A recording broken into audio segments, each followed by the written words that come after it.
From my treadmill, as I do every month, to answer any questions you may have. For those of you unfamiliar with my work, every year I read through every issue of every English language nutrition journal in the world. So busy, folks like you don't have to. I think you follow the most interesting, most groundbreaking, most practical findings to new videos and articles I upload nearly every day to my nonprofit site, nutritionfacts.org. Everything on the website is free. There's no ads, no corporate sponsorship, strictly non-commercial, not selling anything.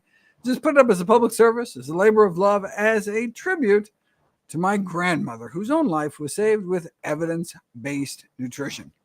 Before we get going, just wanted to mention, have a webinar coming up on October 6th, and it's going to be the premiere of my How Not to Age presentation. This is based on the new book that's coming out December 5th. Of course, all the proceeds are received from all my books, donated directly to charity. So you can see me talk about my new longevity presentation. You can see me in October 14th in Boston. See me November 1st in Denver at the ACLM conference, or next year where I go on speaking tour and do 100 cities all over the place, or October 6th. You can watch from the safety of your own dear home. And you get to see the full version, the 73-minute version on the road. I'm typically only given like a 54-minute version. So see the whole thing. October 6th, I hope you will join me. And you can go to see.nf, see.nf/HNTA webinar, How Not to Age webinar. Okay, let's see what questions we have for everybody. Pseudomonica. No, Pseudonymica. Okay, asked, is there a natural NMN supplement? I'm taking it, and is there a food that boosts NMN? So for those you don't know what he's talking about, that is an NAD booster. NAD is an essential cofactor for hundreds of enzymes, including the purported anti-aging activity of certain ones. It's unclear if NAD levels actually decline with age, but raising levels does boost the health span and lifespan of a variety of laboratory animals. Whether that translates to humans is an unanswered question. And when it comes to these NAD supplements, these precursors, it turns out that the bottom line, I got a whole chapter on it, obviously, in the book, is that blindly overloading the body with NAD precursors is not the best way to go. Our body is kind of too smart to allow such a blunt incursion to affect tissue levels, and may have adverse effects like methyl depletion, and ironic, like SIRT1 inhibition or suppression. So those supplements like NMN seem to be really profit-making distractions from more natural approaches, which is what the questioner is trying to get at. Natural approaches to boosting NAD include amping AMPT through, which is the enzyme that makes NAD. How do we do that? We do that through exercise. And the other way we do it is by suppressing the enzymes that use up NAD excessively, which is PARP1 and CD38. And we do that by decreasing oxidation and inflammation. PARP1 is a DNA repair enzyme. And so by reducing the number of free radical attacks on our DNA, we need less of that enzyme, so it uses less NAD. And similarly, CD38 is kind of a signaling molecule, which is on inflammatory cells. So we decrease inflammation, we decrease the use of NAD through CD38. So exercise, decreasing oxidation and inflammation will naturally boost NAD levels. That's the best way to go. Okay, what's next on the list here? Oops, where did I go? Oh, here we go. Next on the list is from Rocky McFly, who asks, there is new concern about meat-based nutrients like arachidonic acid, taurine, carnitine, carnosin, in the German vegan community and some advice to supplement. Should we be worried? Is there new data? Okay, well, guess what? You and I are both meat-based.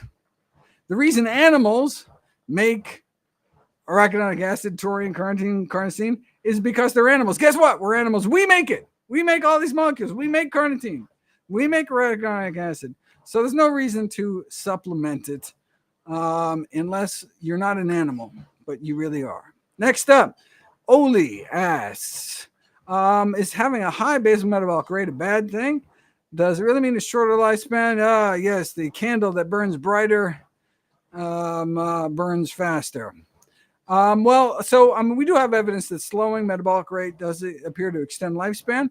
And so how do we do that? A slow metabolic rate, we can do that through caloric restriction, or my favorite method, through nitrate-rich vegetables. So that's dark green leafy vegetables as well as beets. So you can go around starving all the time, or just eat a big salad. So anyway, that would be the way to decrease your metabolic rate for longevity. Also, would I recommend a good vegan B12 and omega supplement brand?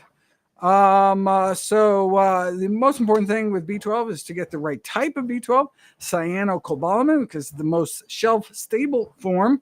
And so buy whatever is the right dose. That's the cheapest cyanocobalamin you can find. Oh, and you also do want to get kind of a chewable or a sublingual or a spray or liquid, something like that, that dissolves in your mouth, mixes with your saliva. And so whatever you can find out there, I would recommend 2,000 micrograms once a week for those under 65, and over 65, 1,000 micrograms once a day. In terms of omega-3s, I think these days the algae-based DHA is made by one company. It's just labeled with different brands. So it's the same stuff, just in different packaging. So again, might as well get cheapest. I recommend considering 250 milligrams of a pollutant-free, meaning algae-based DHA in the cheapest form you can buy it. Okay, and you are absolutely welcome for all the work that I do. Next up is Elena says, is red algae a reliable source of calcium for vegans with osteoporosis need additional supplementation?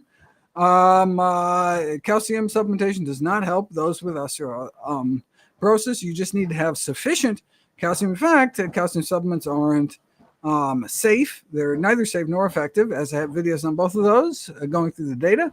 But we do need to get calcium from somewhere. Well, it's the best source of calcium: low oxalate, dark green leafy vegetables. There's lots of sources you can get it from calcium. So tofu and sesame seeds, blah, blah, blah. But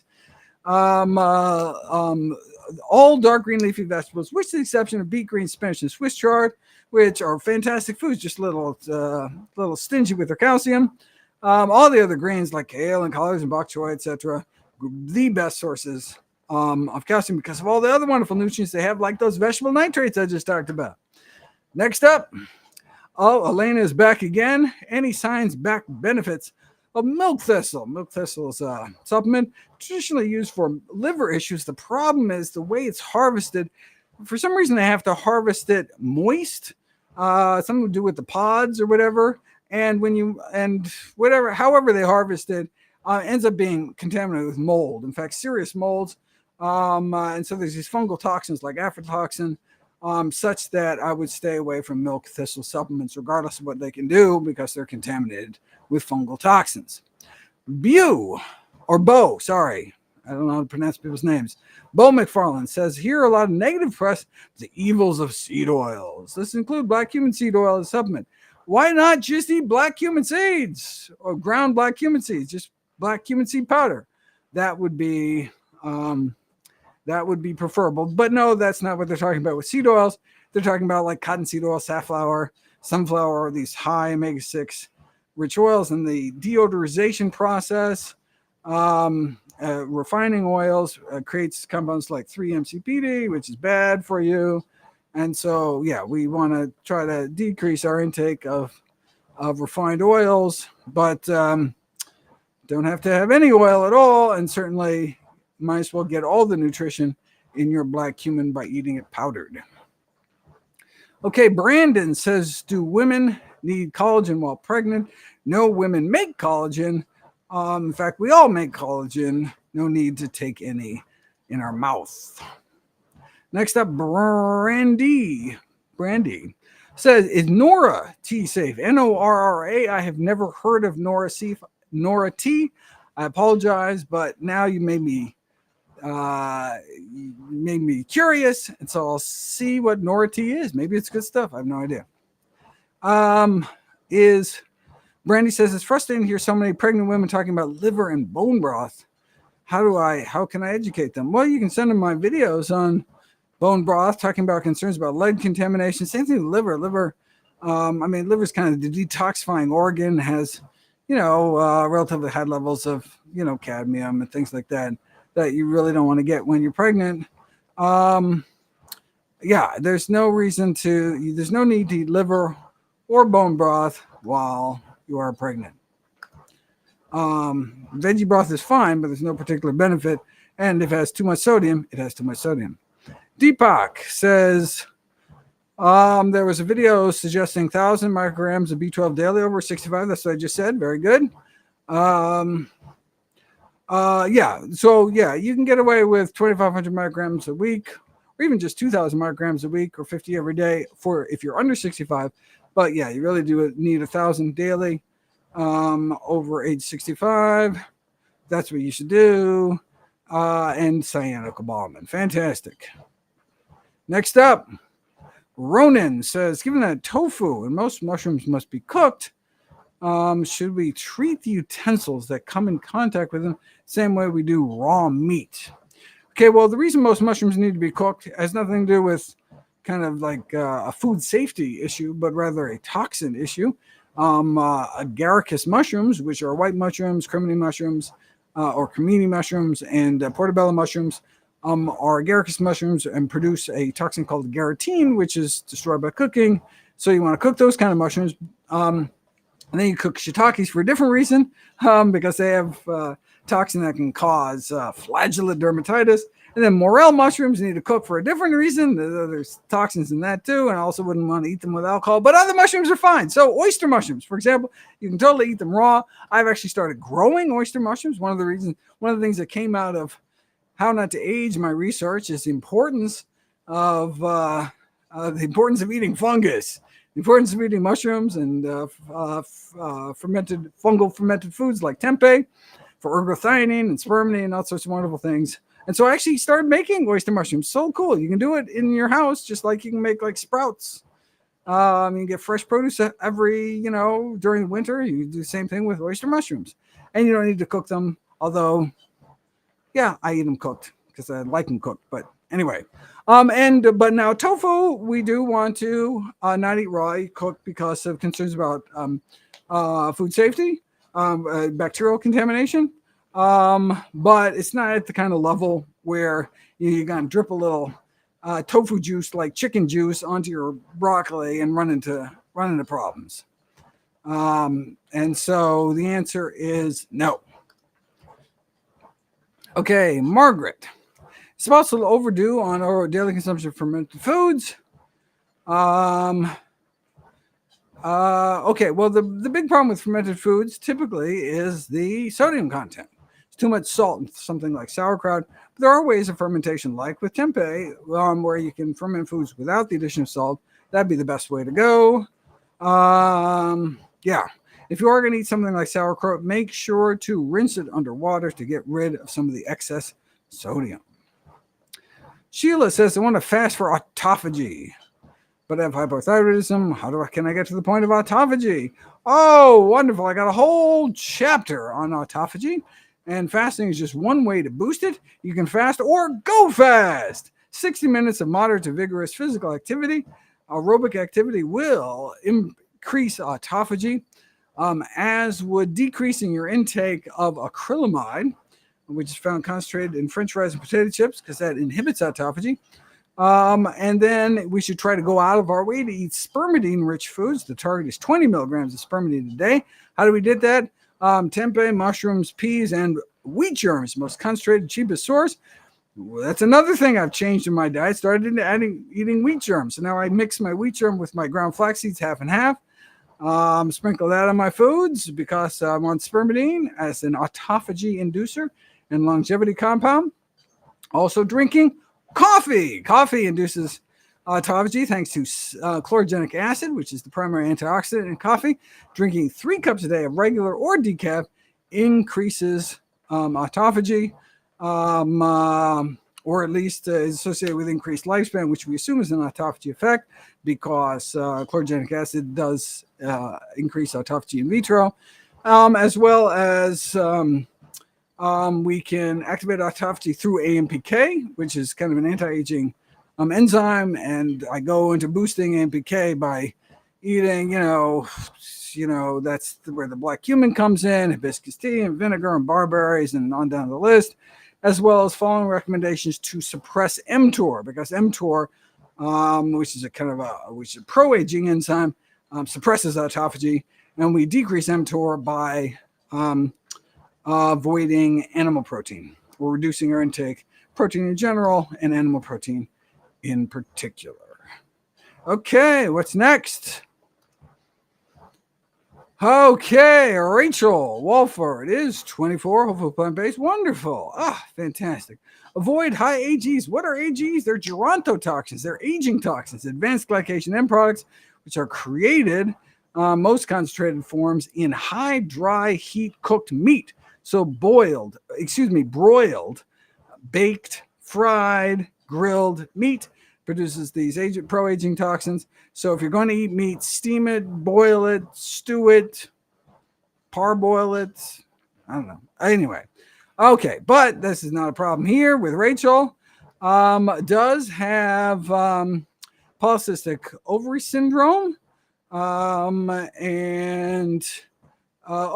her blood sugar control is fine, as well as her testosterone.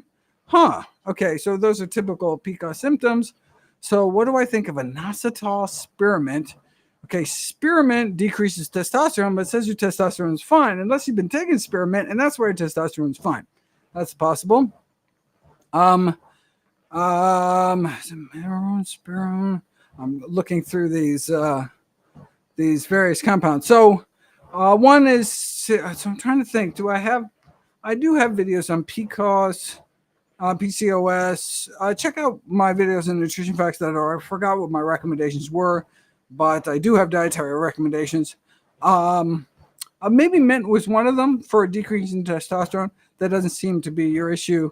And these other ones, I don't remember them popping up in the video. Although berberine, which you can get from barberries, is an AMPK booster, which is one of those anti-aging pathways. Carolyn says, I have balsamic vinegar 7 times a day. Wonderful to reduce blood sugar spikes, which is one of the many benefits. It's also an AMPK inducer. Is it okay daily? Is this okay? And is there one type of vinegar that's better? So the magic is in the acetic acid, which is the definition of vinegar, which is water, which is a dilute solution of acetic acid. So all vinegars have acetic acid. And so choose your favorite vinegar. I mean, something like apple cider vinegar has a few little apple phytonutrients along with the acetic acid, and balsamic has a few little grape phytonutrients, but even plain white, nasty, distilled white vinegar would have those benefits that you're talking about. And yes, several times a day is fine. You just don't want to ever have vinegar straight because you can burn your esophagus. But yeah, in fact, that's one of my 21 tweaks for weight loss. There's the 2 teaspoons of vinegar with every meal. All right, fantastic. Good job. Okay, Rachel's back saying, any advice on getting rid of angular cheilitis? I've never looked into lifestyle interventions for that condition, so I'm sorry, I can't help you. Do you think it's essential, this is Carolyn, taking an omega-3 supplement every day? It's better to have iodine. Oh, separate question. Okay. So I think we should consider taking 250 milligrams of pollutant-free algae-based DHA every day. Yes. Is it better to have iodine from seaweed or supplements? Well, I mean, you can take it for supplement. I mean, you can get iodine from iodine is found in a variety of crops. It depends on what the iodine content of the soil is, depend on what is in your crops. And you never really know where your crops are grown, so you don't know if it has enough iodine. So yeah, getting a concentrated source of iodine like seaweed. So you can snack on nori sheets, which is a convenient way and a tasty way to get your iodine. You can use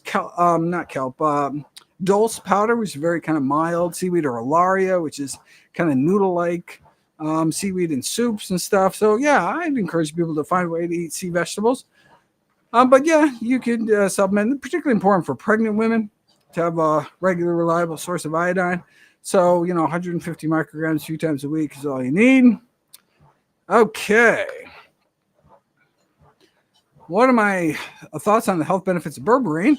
Well, if you're getting from barberries, that sounds good. So barberries are sure some berberine. Barberries are these little tart berries you can find in Middle Eastern grocers because they make a Persian rice dish out of it. But I just sprinkle it on everything because they're delicious. In fact, I'm actually out. I got to make myself I was just looking for them. I got to order some more barberries. And so, but I do think there's a caution for pregnant and breastfeeding women with barberries because of the berberine. So that'd be my only caution on that point. I would not take it as a supplement. I would get it from a whole food source. Oh, what just happened? Okay, Jeff, suggesting for landing a plant-based industry job in Southern California. Oh, how funny. Well, hey, if anybody has a job, talk to Jeff. There's like some kind of plant-based board. Like, I know I like some of the healthcare, in the healthcare arena, I know, but I don't know in the non-healthcare arena. So I'm sorry, I don't know the best place for industry job board. If anybody knows a plant-based industry job board, let me know so we can tell Jeff about it. Okay, Sheila says, I'm a mail carrier. My dad was a mail carrier. That's awesome. And, working the heat and sweat a lot. Salt still not advised. You should be able to get all the soda you need from food. No need to take salt or salt supplements. Jeff is back saying, how do my opinions differ or agree with the following doctor's opinions or recommendations? Dr. McDougall, spelled wrong. Heavy potato and starch diet. Dr. Esselstyn, wow, spelled right. That's the tough one to spell. Avoiding nuts and oil, even olive oil. So I agree 99% with both of those doctors. In fact, I just saw Dr. McDougall speak at the International Plant-Based Nutrition Healthcare Conference. It was a rousing. In fact, I think it's free on the Plantrition website. They gave him a Luminary Award, well deserved.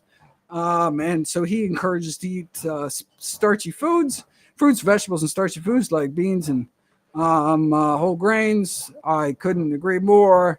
We probably differ on white potatoes. I'd rather see people eat sweet potatoes than white potatoes just because they're have more nutrition, but that's not much to argue over.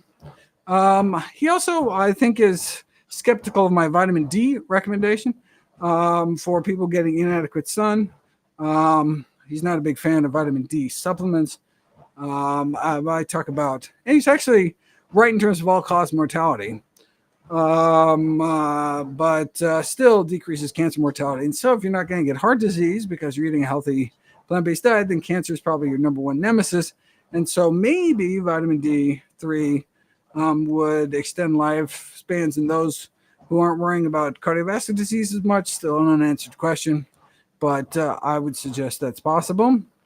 And Dr. Esselstyn, I'm down with his avoiding oil. We should try to get all our macronutrients, like our fats, our proteins, our carbs, from whole plant sources, not from protein powders or from oil, which is like the table sugar of the fat kingdom. It's just stripped away of most of its nutrition. Though I would encourage people to eat nuts and seeds every day as part of my Dr. Greger's Daily Dozen. Sandy is in Canada. I'm going to be speaking in Canada I forget when, but it's part of my tour. Cannot find a chewable sublingual or liquid B12 and cyanocobalamin. You can't get it online? I just ordered it online. Yeah, you can get it in tablet form. You could chew those. So you want it to mix with saliva, ideally for maximum absorption. So I guess you could chew like a regular B12 tablet, although I can't promise it'll be tasty. But I don't even like the flavored ones. I wish they just make, I don't know, flavorless, but they have like raspberry or some cherry flavor, something gross like that. Anyway, next up, do I recommend yearly doctor visits as we age? I actually talk about, I actually have a video about annual doctor visits and how we don't have evidence to show that's beneficial. But it depends at, what age or certain, you want to make sure that you're getting your cholesterol followed to make sure it's low enough.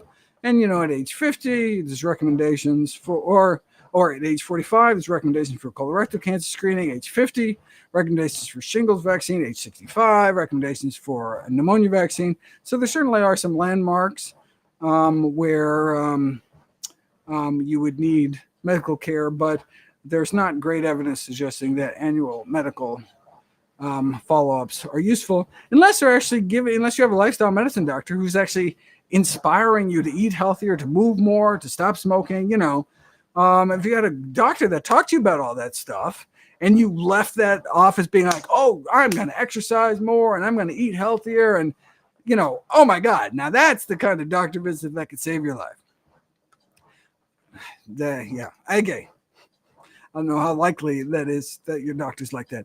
Gianni says, I suffered a stroke. Oh, God, I'm so sorry. Age 36.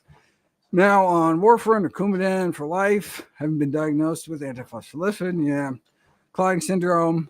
I'm already on whole food plant-based diet. Do I have any particular suggestions on what to eat? So you stay on warfarin for your life, period.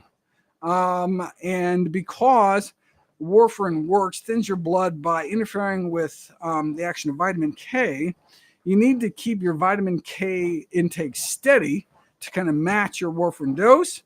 And so if all of a sudden one day you were just like binging on lots of dark green leafy vegetables with lots of vitamin K, then you could impair the ability of that drug to thin your blood.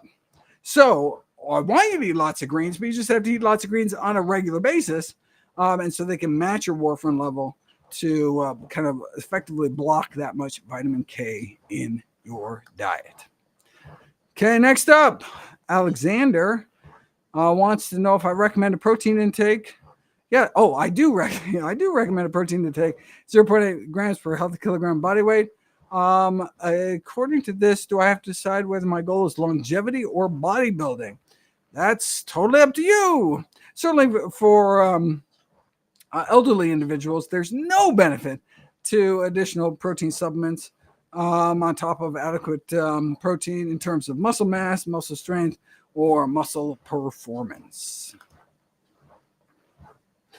For those of us that are eating a whole food plant-based diet, but are not eating enough low oxalate to get, for those of us who are not eating enough low oxalate greens to get 600 milligrams a day, eat more greens. Suzanne, eat more greens or more healthy high calcium foods to get up to 600. Lisa, what supplements do I recommend for osteoporosis? It's a way to see osteoporosis. Oh, yeah. Okay. So, yes. So I did a whole osteoporosis webinar. We are going to put that.